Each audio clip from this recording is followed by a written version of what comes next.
I can hear something calling, it's calling me every day.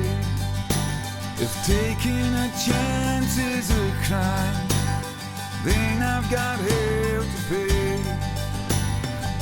I've been walking the streets in my mind, trying to find a new day.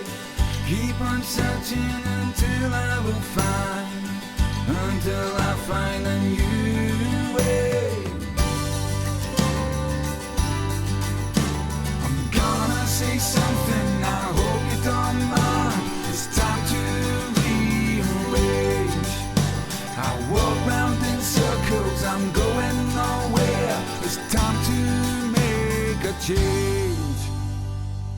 Hi, everyone. Thanks for tuning in. I'm your host, Charles Wallace. So breathing, something we all do, something we all have to do, critical for us to live. Yet, not many of us pay too much attention to it. So today's guest, he's a breath coach. Without further ado, let's jump into my interview with Thomas Hague. Hey, Thomas, how you doing today? Thanks for joining. I appreciate it. Yeah, I'm good. Thank you, Charles. How are you?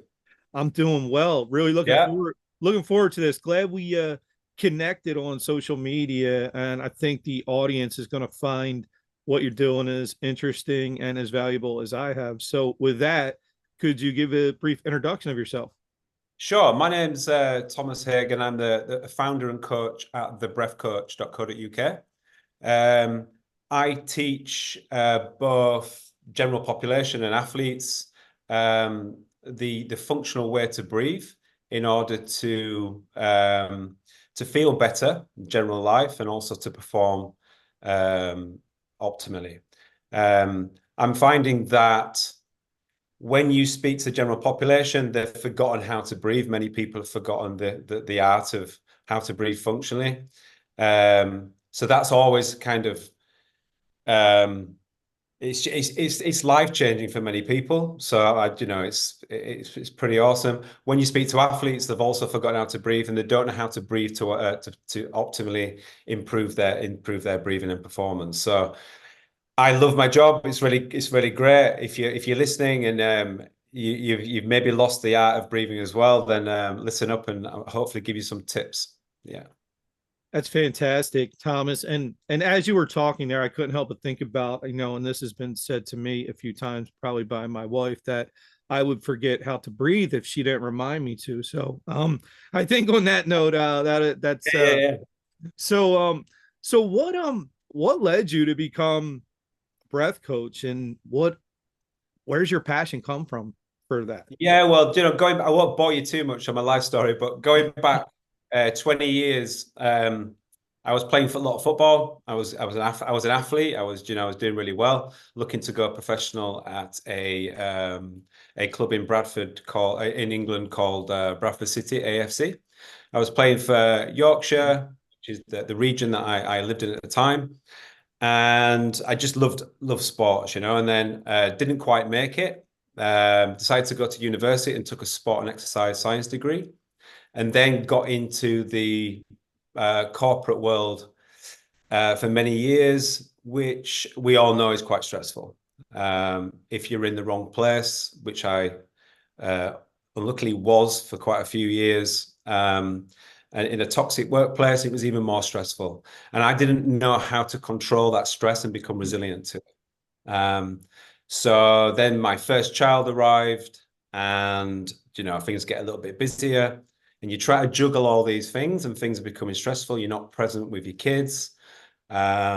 Relationship suffers a little bit. My health was suffering. I started to put weight on. I was kind of like half the man. When I looked to that person, that athlete at 18 years old, he'd long gone. I was like not drinking loads, but I've never been a drinker. I was drinking alcohol to hide that, mask that feeling of stress, and to get myself to sleep. And it was kind of, I didn't have the tools to downregulate and make myself more present, increase my performance, and just generally feel a lot better. So I was out on a walk with my brother in Yorkshire. I was in London at the time, went to Yorkshire, and he was discussing mouth tape.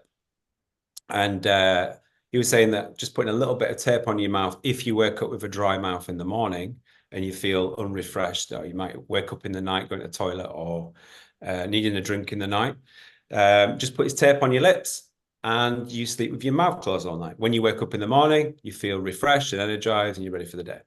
And I was like, man, that sounds interesting, but a little bit crazy at the same time. But anyway, on the way home, I popped into a pharmaceutical store, picked up some tape, and then tried it that week. And I slept with my mouth closed all night, and I woke up refreshed. And I'm thinking, wow, like, why am I waking up refreshed just by putting some tape on my mouth? So as being a sports scientist, I started looking into it, into the science of it, and just understanding it a little bit more, and just discovered that there's this whole world of breathing and functional breath work, which we'd just forgotten how to do. So I looked into it, bought the books, read all the books going, took a course, hired a coach, and then thought, my life has changed. I'm a completely different person. I was able to, be more resilient to that stress that was happening, to the point where I thought, I'm not going to do this anymore. I'm going to quit my job, and left London and pursued the life of an entrepreneurial breath coach. Yeah. So here we are, just from a little bit of mouth tape. That's where it came from. That's a fantastic story. And you start to touch on a lot of things that I talk to people about during the show a lot, just that the stress. I literally just had a clip on my social media the other day about, stress storms and things like that. So no, I think this is really going to hit home. So also you mentioned some of the science, you mentioned sport. So I'll ask you that next. So when it comes to what you do, how does the background in sports and then your schooling and exercise science, how do you start to integrate that now, those principles into your coaching? Yeah, sure. Well, I'm branching out more and more into coaching athletes. The more and more it becomes better known. People are reading more on it. Like James Nestor, have you heard of James Nestor? The book Breath. A lot of people have read that, and that's helped like heaps. I'm also educated and taught by Patrick McKeown, who's like, for me, is the #1 breathing guy in the world, breathing educator. I regularly jump on calls with him, Zoom meetings, etc., and pick his brains. He's just like a wealth of knowledge there. But yeah, going back to the question, is just like with athletes, my time playing sports to a really good level has stood me in good stead to understanding them better, for sure. My time in a stressful environment in the corporate world has also stood me in good stead to deal with not just athletes, but general population, because everyone at the moment, I would say I give people a form when they sign up with me, and we run through that form. It's really detailed. And I'd say that 95% of people suffer from mild to moderate severe stress. It's so prevalent. I don't remember it being as prevalent as this when I started out doing this, just 4 or 5 years ago. I think COVID and responsibilities and money and cost of living crises and recessions, etc., and all this stuff and wars and everything that's going on has amplified that. And I think it's important to recognize that stress isn't something that you have to live with. It's something that can be, that stress is actually good in a way. It helps us be switched on and keep motivated, and stop procrastinating. And we need that little bit of edge, but it has to be measured stress. So that's what we look at in people's lifestyles of athletes and general population, is just figuring out what the stresses are and how we can become more resilient and in balance with it. Man, you said a lot there that, you already get me. This happens all the time. We start speaking and anything that I came into this with script wise or what I want to ask, I start to get off off Yeah, the we go script off already. kilter. And that's my fault already, Charles. I keep going off kilter. I'm good at that. Yeah, no, but it's great. So when all right, so I guess I'll go there. I agree with you. I think just in general, I think we're all I think stress to some point is probably relative. And what we perceive today is all of us in this environment stressful. You know, people back years ago, parents, grandparents probably had stresses, but maybe different. Um, so I guess my question to you is when you talk about that stress and you think of stress and breath, I know you hear a lot of times breathe through it. So, Thomas, how does that really start to help us as far as breathing and relieving our stress? Sure. Well, there's two ways of looking at it. When we all know about well, maybe people don't, but I'll inform you on it now. The autonomic nervous system, we've got two branches of that. One is the fight or flight, which we've all heard of. That's the one where our ancestors years ago were running away from big, hairy, saber-toothed tigers, etc. And that was really great tool because that heightened that cortisol, that stress. Adrenaline was pumped up. We were super alert. We could protect our families and ourselves. And then we could run a lot quicker. Yeah. Or we could fight or flight. Yeah. And that's called the sympathetic side of our nervous system. The other side of that is the parasympathetic, rest and digest. Rest and digest is extremely important for exactly what it says: rest, down regulation, and digesting. Yeah, we digest our food a lot. People with IBS, we digest our food a lot better when we are in a calm state. So if we're always on the go and we're eating, this is not going to be good for our digestion. Those two branches are extremely important, and we need to find a balance. And I said before, stress is good in the right setting, and it can be acute stress over like a 10-15 minute period, such as breath holding, etc. Or exercise, it's a stressor. But if we have acute stress all day long in a stressful job, and then we come home and our home life is stressful, and many people's are, and we're always on call with technology, etc., and phones and emails and texts and social media, then we stay in, if you imagine it being a seesaw, those that can't see me, I'm just kind of like balancing my arms in a seesaw. And when we're in stress, it's heightened and it's and it tips up, and then we've got high stress. But we need to find balance, so we need to down regulate our stress. And breathing does that. We can just 2.5 minutes of some light, slow, and deep breathing can bring you out of a stressful state into balance. It's quite simple, and people, it's so accessible to everyone. You can either put a bit of tape on your mouth if you wake up with a dry mouth in the morning to keep yourself balanced. Because if we're in a deep sleep and we're breathing through the mouth, and our chest is moving and it's really heavy and you're snoring and it's all the energy produced that all night, and that's why you wake up fatigued. If you sleep with a bit of tape on your mouth and it's nasal breathing, it's very quiet and calm, which is using less energy. And if you're breathing 9,000 times a night, that's a lot of that's why you're tired in the morning. So that's less stressful. And then when we go into the day and we wake up and we go to work, and we open the email and there's like 40 emails, and that toxic boss is asking you to do this, this, and this. And you're like, I can't handle this. We stop breathing a lot of the time. And that's someone termed it as email apnea, which is quite cool. It's kind of like opening your computer, seeing the emails and going, hold. And it's like, could be 30 seconds, 40 seconds, a minute. And then people then go, and then it's fast breathing in and out. It's completely dysfunctional, and it's heightened stress. So by being aware of how we're breathing in any given moment, sleep, emails, when we open them up, when we go and exercise, when we do the shopping, when we drive in the car, how in balance are we? How in tune are we with ourselves? And how can we change our physiology and psychology just by breathing in a different way? It's pretty amazing. Really but quite is. simple. Yeah, quite obvious when you think about I love the email apnea. That's fantastic. Whoever said that, they should have copyrighted that. That I is think it might be copyrighted. Yeah, I can't remember. That's Do you know what? I can't remember who it is off the top of my head right now, but yeah, yeah.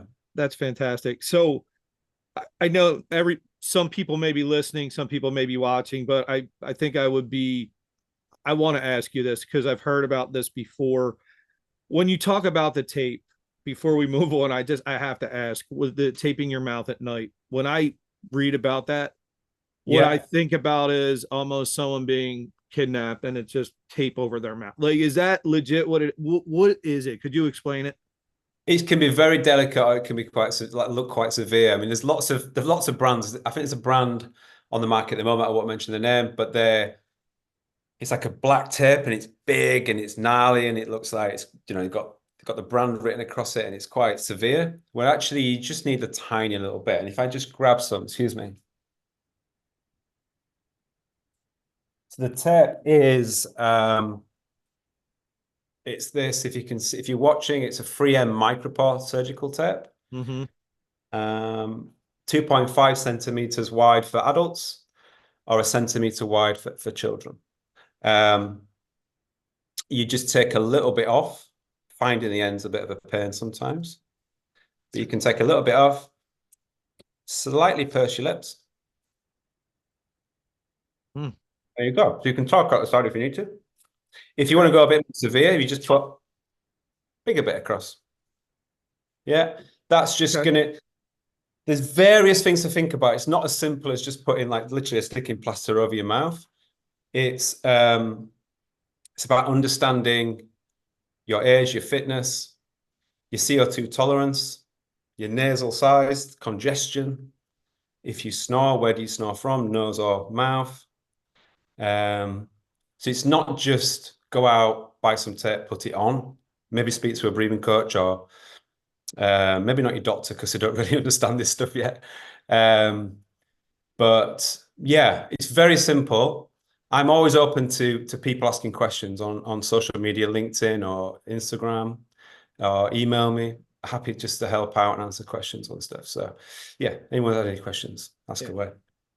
Well, that's great because I've heard about it. I've never done it, and I know now I am going to try it, especially that Yeah, I hearing mean, you how do talk you how about it. do you breathe, Charles, in the night? Do you wake up with a dry mouth? I wouldn't say I don't think I wake up with. I don't think my mouth is extremely dry, but I notice for me, since I've lost a lot of weight, my sleep apnea snoring has been less. I think I still do it, but it's definitely less severe than it used to be. But I'll be honest with you, I don't think I wake up as refreshed as I should Yeah. be. So I'm always interested in trying something like that. It's the science behind it is really fascinating to me. Yeah, yeah. So another thing I definitely want to ask, and I know I live in the States, but I am a huge football, soccer fan. I played growing up myself. So knowing that you played, knowing you've had experience over there at some of the clubs, how do you take that experience now when you approach coaching athletes? Because I'm assuming coaching is there a difference between coaching athletes and coaching just regular people? There is in some very subtle differences. I think it's just the intensity that we go at. And it depends on who I'm coaching. If I'm coaching someone in their 60s who has extremely poor breathing, then obviously I'm not going to go into like the high intensity breath holds, altitude training, EPO production, lactate thresholds, etc. Or if someone's fit and healthy in their 20s or 30s, then we'll generally build up very slowly. So it's about discovery. It's about them filling out a form, understanding everything from, say, I'll ask some questions about their stress, their anxiety. Are they breathless? Did they reach breathlessness quick? Do you have exercise-induced asthma? Do you have IBS, tingling fingers, tight chest, cold hands and feet? Do they snore, have apnea? Dizzy spells, etc., etc. Then we look at their exercise, their scheduling. We get really deep down into their scheduling, as in what they do, a little bit of diet. Once I have all that information, then I can process it and say, right, we can go fairly quick at the beginning, nice and steady. and then slowly build it up. Yeah, and that would be the foundation phase of any athlete program I run. Mm-hmm. After that, we'll be looking at performance for an athlete, or maybe if someone's just into their sports as like a amateur, like weekend warriors, etc., then we'll look into increasing their performance as well. But then for an athlete, it would be foundation, like I just suggested, and then performance, looking at all of the altitude training, EPO production, lactate threshold, efficiency. Then we'll look at flow state, how to reach that through breathwork. Because if we're going out the door and resorting to mouth breathing as soon as we leave the house, that's going to be detrimental to our performance for sure. So slowly building that up with them, and then we get into recovery phases where how do we recover? How do we balance that nervous system I talked about? How do we optimize recovery? So, if you're a triathlete and you're training every day, you need to recover fast, because the next morning you're out on your bike, then you're running, then you're interval training, then you're strength training. It's a lot. Mm-hmm. And we can only take so much on. And you see athletes burning out just like you see CEOs in big corporate companies burning out. It's just too much. Yeah. So it's the idea of slowing down, slowing everything right down, plays a huge role in what I do. Yeah. So you mentioned something there about diet. Does diet play a huge role in our breathing, Thomas? Depends on what the diet is. If you're eating lots of processed food, yes, it can. It's definitely affecting your breathing. It puts a stress on the body. So if you look at, let's just say we're eating like salami or heavily meat and processed meats, etc. Starchy, loads of carbs, processed electrolytes, etc., etc. These can have a stressful state on the body. They increase heart rate. Heart rate is tied into breathing, respiratory rates, etc. So we need to look at that and figure out how we can change those. Just some guidance, really. Because I'm a trained a PT too, so I've got a little bit of that side of it. But it's not something I particularly focus on. But I always say, hey, can I have a diet plan? See what you're eating and what times you're eating at, and how that's going to affect your sleep recovery and breathing. Yeah. Again, fascinating, because and I'm not sure about with you guys over there, but I know here, I live in a big city in the States. I'm in Philadelphia area, and you mentioned, processed meats, like the delis are on every corner, and it's definitely was bad for me. And it's better now, but it was bad for me. But yeah, I think the processed food is a huge thing in itself. Yeah, I've recognized that in America, actually, just seeing, we see a lot of your stuff over here in the UK, and yeah, obesity is an issue, isn't it? And I think that just ties into diet. It's very simple. If we can just change our diet to be more plant-based, eating some meats, but try and be organic and grass-fed, etc., and making it clean and whole foody, then with a bit of exercise thrown in, bit of breath work, it's life-changing stuff. Yeah. It really is. So, Thomas, when I came across you on LinkedIn, what was kind of the light bulb moment for me was, I especially recently have focused so much on, trying to get my diet in order, my workouts, things like that. And Thomas, honestly, the whole breath work thing, I was just like, I've never even thought about it. No. What do you say to people as far as how, because now I feel like, honestly, I feel like I've probably missed out, and I can even take myself to the next level. We all missed out. I missed Yeah. out. Yeah. Yeah. Yeah. I mean, not many people do. I think the one thing that most people say to me is, I breathe. Like, I've been breathing for 30 years, 40 years, 50 years. I'm still here, right? I'm like, yeah, that's fair enough. But just because you breathe, it doesn't mean that you're breathing optimally. And if you start breathing optimally, then the benefits are huge. Yeah, just simply looking at where you're breathing from. Are you breathing from the mouth or the nose? Yeah, the nose is a natural filter. So It stops like allergens and viruses and colds, etc. It humidifies the air coming in. It's got there's something called nitric oxide. So if it's from asthma, it's warming the air as it's going in, and it's filtering it. Then we're not getting that tight chest, etc. Just from simply switching from mouth to nose.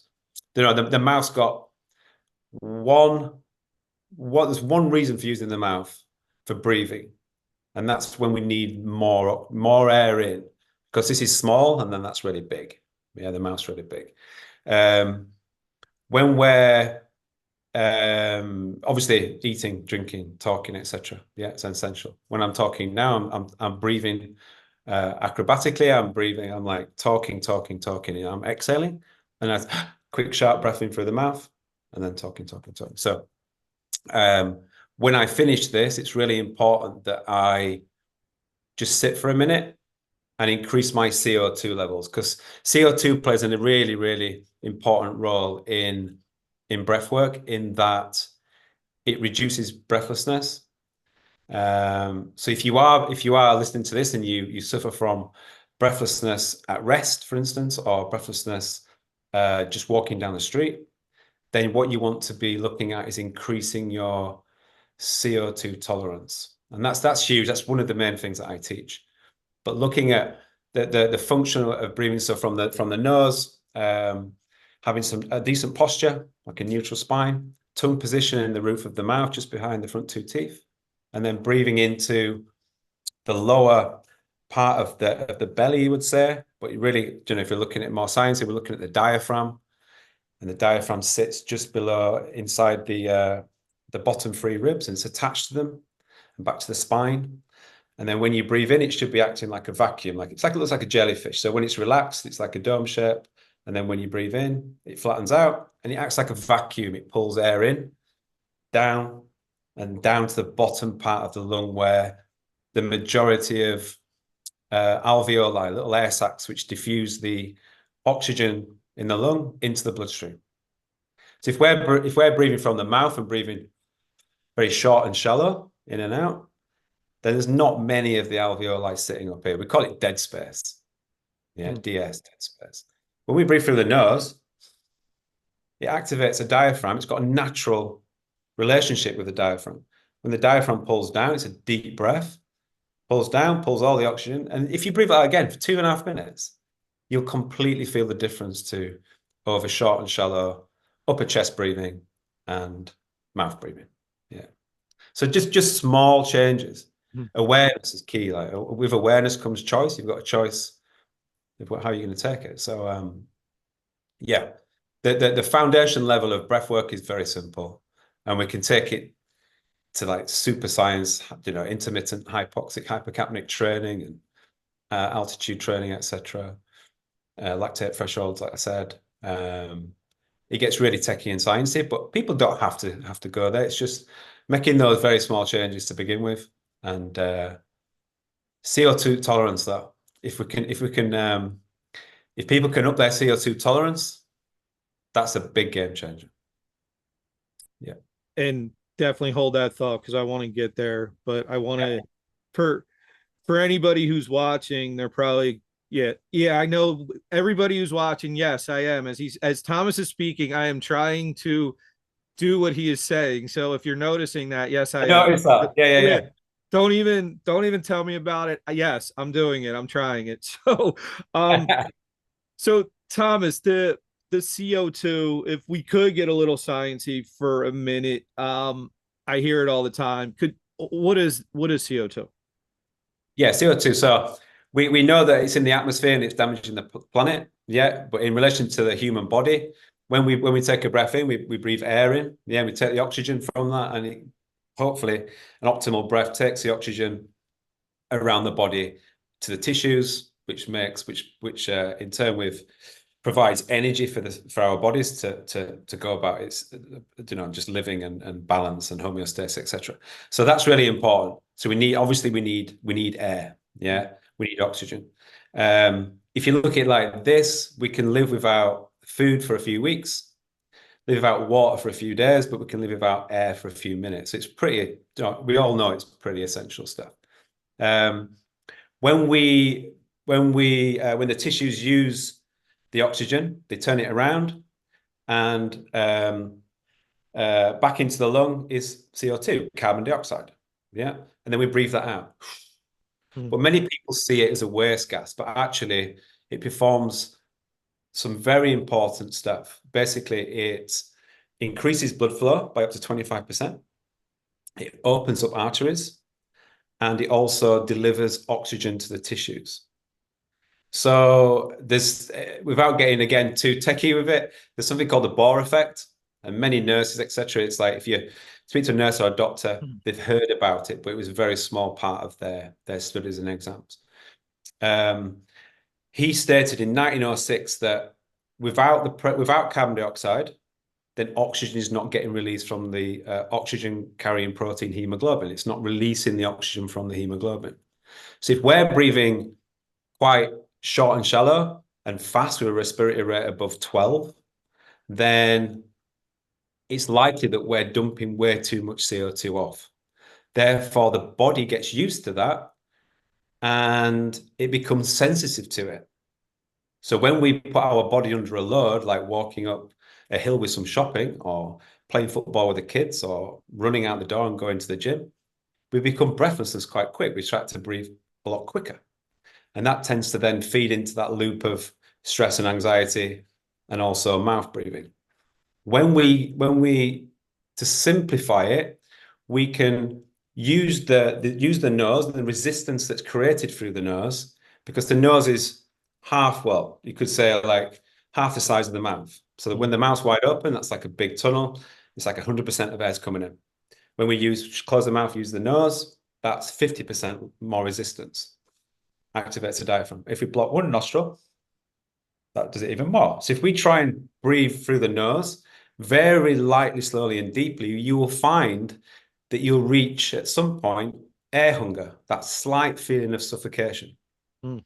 Or, for instance, it might be the feeling that if you went on holiday or you've got a pool in the garden, you dive down to the bottom, collects like a brick from the bottom. At some point there, you're going to go, I need to breathe and get back up. Yeah, that feeling of wanting to breathe is the CO2 building in your lungs, building in the blood, and then the brain is monitoring the CO2 and saying, right, CO2 levels are high, therefore you need to breathe. But if you're sensitive to it, that happens a lot quicker. Therefore, breathlessness happens quicker. The more that we train our CO2 tolerance, the more that we can go down to the bottom of the pool and we can sit down there for 30 seconds and just fumble around. Or, you know, if we're in the sea, we can go and catch some fish, some spear some fish maybe, or whatever you're going to do. We can stay underwater for a lot longer. That's our CO2 tolerance. Yeah. And we can train that through breathing exercises. And that we didn't actually realize until fairly recently in science, all the papers suggest that the medulla in the brain is trainable. Yeah, the baroreflex, the chemoreceptors that are monitoring the CO2 can be trained. So we can heighten our CO2 tolerance. Therefore, we can feel better, sleep better, exercise better, perform better, feel better, move better. It's all related to that gas. Yeah. Man, it's fascinating stuff, Thomas, because I know honestly when I hear CO2, I mean right away my first reaction, CO2 is bad. When I hear it, you know, so I'm glad you were able to kind of shed a light on that, because I think a lot I of hope that was clear. Basically, you want to make CO2 your friend. You want to contain it instead of just blowing it off. You want to keep it in. So closing the mouth, breathing through the nose, doing all of your exercise and walking, general activity, driving, shopping, chores, whatever they are. Keep your mouth closed, and it'll become quite difficult. It will become easier and easier as you progress. When that CO2 tolerance gets towards above 25, then that's kind of a good place. But then if we were looking to really push it, we want to be above 40. Yeah. So I started with my CO2 tolerance. There's a test called the Bolt score. And I can talk through it if people want to test it at home, or the listeners, etc. But mine was at 12. and now mine's at like Mm. between 45 and 50. And I'm a completely different person with that. Yeah. Yeah. Yeah, that's yeah, that sounds again really, really interesting stuff. What I what I kind of wanted to ask you was a couple more things here. Now, again, you got me, my mind's racing here because you said so much good stuff along the way that I feel like we could do 2 to 3 episodes of really, really Oh, going I'm up deeper. for that, Charles. Yeah, yeah, let's do it. Yeah, I think we'll be back on. So let me, this is kind of a simplistic question. Well, before I ask that question, I wanted that you mentioned something about increasing the blood flow. So you said that, I started thinking right away how the breath, not just from an athletic standpoint, a stress standpoint, I start to think of it as a way, especially as we get older, Thomas. Do you see a correlation with that as far as the blood flow with disease, right? And I mean, especially for men, let's be honest, like a lot of men are willing to pop pills because there's not a lot of blood flow, right? If you get what I'm saying. But Yeah. is this, I feel like this is a way, without being on medicine, it's something that anybody can do. I mean, is there a correlation between this and just overall health and helping people in general, like with that kind of thing?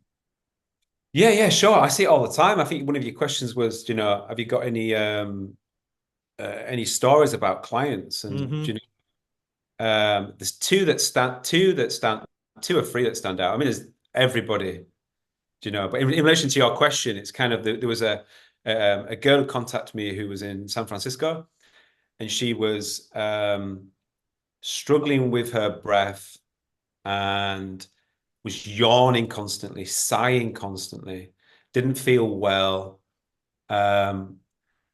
Blood flow was low because she'd get talking about blood flow, she had cold hands and feet constantly, like ice cold. Like people have nicknamed her Ice because when she touched them, she was like, everyone was like, whoa, okay. I say freezes. But she works in retail and she was talking to people all day, but she was yawning all day. So people were just like, who's this person? Like, I asked her a question and she's yawning back at me. And that was because she was so sensitive to CO2. When we took the Bolt score, this test, her CO2 test came at 4 seconds, which is extremely low. Um, she took my 7-week course. And by week 3, her Bolt score was like 15, 16. And she was completely different. She had more energy. She was getting up earlier. She was more present. She wasn't arguing with her partner. She wasn't yawning in the store. She wasn't sighing all the time, like, big sighs and letting off CO2. And that the yawn and the sighs are linked to the CO2 tolerance because you're just trying to get rid of it. Hmm. Yeah. So if you're doing you go to the gym and lift a weight, then the CO2 is coming around a lot quicker. The waste gas is coming through quicker because you're putting your body under a metabolic load.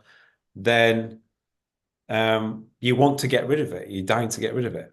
But when you have got a higher tolerance, those yawns and those sighs just completely disappear and your energy improved. So it kind of completely changed her world. Her hands, we're talking about blood flow, Mm-hmm. her hands and feet back to normal. She's now got a Bolt score above 25, and she is. I mean, it just makes it makes my job so cool because I've changed someone's life. If she hadn't have found Breathwork and stumbled across me on Instagram, then she'd be in that same situation, living a pretty crappy life because she was just couldn't breathe really, wasn't functioning at all. So yes, it can definitely improve blood flow. Because the CO2, when we're more tolerant to it, dilates the arteries. So if we're blowing loads of CO2 off, our arteries shrink, and then when we keep it and we retain it, the partial pressure of CO2 in our blood opens up, and we've got better blood flow. Yeah. And that increased like cerebral blood flow to the brain by 25%. Wow. Yeah. All right. So I gotta ask you now, the Bolt, BOLT, is that the Bolt score? Yeah, it's a Patrick McKeown's oxygen advantage test, Okay. body oxygen level test, but actually it's a CO2 test. So For those of you listening, should I run through it with people so they Yeah. can do it? Mhm. Yeah. What I'd recommend is that you just sit for a few minutes and just connect with your breathing and just become calm. It's always best if you take it first thing in the morning upon waking, because when we wake up, we have been breathing in a way that represents who we are. We've got no control over it whatsoever. Yeah, we're unconscious, but the diaphragm's still doing its work. It's Mhm. autonomic. And how we breathe at night is how we breathe as a person in general. Yeah. So first thing in the morning is the best time. You wake up, you have everyone's got a clock now with a phone, or you've got maybe a smartwatch, and you take the watch, set it to 0, and then you take a normal breath in. And by normal, that's usually for most people about 3.5 to 4 seconds. Some people with a higher breathing respiratory rate might be like 1.5, 2 seconds, but just normal breath in, whatever your breath is, normal breath out. At the end of the exhale, that natural pause before we come back in again, we hold our breath and pinch our nose, start the clock. Yeah, hold our breath until you reach the first definite desire to take a breath in. So, like I said, when you were diving in the pool and you went down for that brick, it's like, I need to get back up again. That first twinge of wanting to take the breath in, release the hand from the nose, stop the clock, and there's the time. Okay, there's your score. It's not a competition. So the most important part of this is it's the first definite desire to breathe. And it's quite subjective. It could be the diaphragm twitching. So your belly just like in the below the ribs, just twitching a little bit. Your throat might contract a little bit. And that feeling, slight feeling of suffocation, I need to take a breath in, stop the clock. That score gives me your CO2 tolerance. Yeah, so if it's 0 to 10, you've got a hell of a lot of work to do. Yeah, symptoms that I mentioned before, like breathlessness at rest, tingling hands and feet, cold hands and feet, IBS, dizzy spells, excessive sweating, stress and anxiety, coughing, wheezing. What else is there? There's quite a lot of different things. They're poor sleep, waking up, probably mouth breathing at night, mouth breathing definitely through the day, email apnea, stress. That's like 0 to 10. A lot of work to do, but we can progress quite quickly. 10 to 20, that's where majority of people are, athletes included, Olympic athletes even. Yeah, dysfunctional breathing. You're still in dysfunctional breathing realm there until you get to 25. If you're at 25, you're in a lot better place. You have what is called functional breathing. You probably know where your diaphragm is. You're activating it, your nose breathing. You might be able to do a bit of exercise nasally. And 25 plus, we need to then start pushing you towards 40. When you reach 40, happy days. You're going to be a different person completely. That's fascinating stuff. Simple question, but I want to ask it. It's simple for me at least, and I don't know this answer. We always hear about the breathe through the nose, out the mouth. Normal breathing pattern, Thomas. Is it through the nose, out the nose, or is it through the nose, out the mouth? Depending who you are, but yeah, if we're general population looking to boost health and general health and performance possibly, then we're looking at nose always. Okay. Yeah, because like I said, if we're breathing through the nose, taking a deep breath. When people say take a deep breath, it's probably the worst thing you could possibly do. Yeah, depending on the situation. If we're trying, because we know that by containing that CO2, by creating resistance, nose out through the nose, then that's slow breathing. Therefore, the CO2 doesn't have time to leave the lungs as quickly as we were mouth breathing. If we go, I've just got rid of all the CO2. When it's coming out the nose, it's going out a lot slower. Therefore, the partial pressure of CO2 is greater in the blood. Therefore, we're increasing oxygen delivery to tissues and increasing blood flow to the tissues, organs, brain. Yeah. So if you're trying to be more calmer, more focused, more productive, then it's all about oxygen delivery and blood flow. Yeah. Yeah, we you know, I hope you want to, because we're going to definitely have to get back on, because this is yeah, I feel like we've only started to scratch the surface of this, and I hope even before we have a chance to get back on here, people are actually checking out your social media and reaching out to you, because I think this is going to be game changing for a lot of people. And I know as soon as we're done here, I will be putting my clock on the phone and doing that. I'll let you know once I do it. I'll send you. Let me know what it is. Yeah. Again, if you can find me on socials, hit me up and ask me questions and tell me what your bolt score is, and I'll tell you what you need to be doing. Yeah. Yeah. Well, I'm going to do that bolt score test after we're done here. So we'll should be interesting to see what that is. Well, Thomas, I really appreciate this. You mentioned about, your job and helping to change people's lives. I do this to learn for myself, and I'm hoping in turn learning from myself is helping other people. And I think it is evidence, and it's through the graciousness and the expertise of people like you. So thank you very much. I really appreciate it. You're welcome, Charles. Thank you so much for having me on. Yeah, it's been great.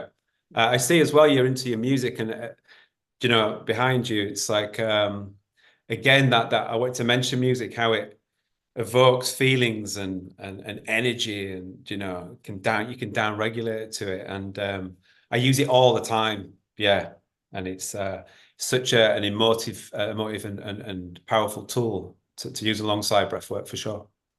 Yeah, I'll share this with you. We've been having this. My wife is very much now competing against herself. She's also been on a great health journey, and she's also lost over 100 pounds.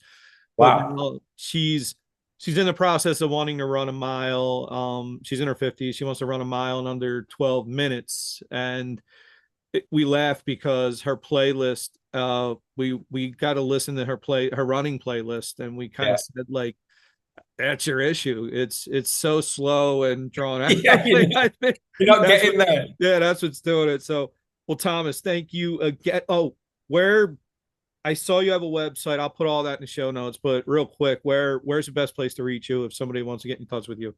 Yeah, sure. The best place is my website. It's thebreathcoach.co.uk, not .com, .co.uk, thebreathcoach.co.uk. You can, there's a blue button there. You can click on that, and that'll send you through. And basically, you can book a free 30-minute consultation to discuss your breathing and your health and performance.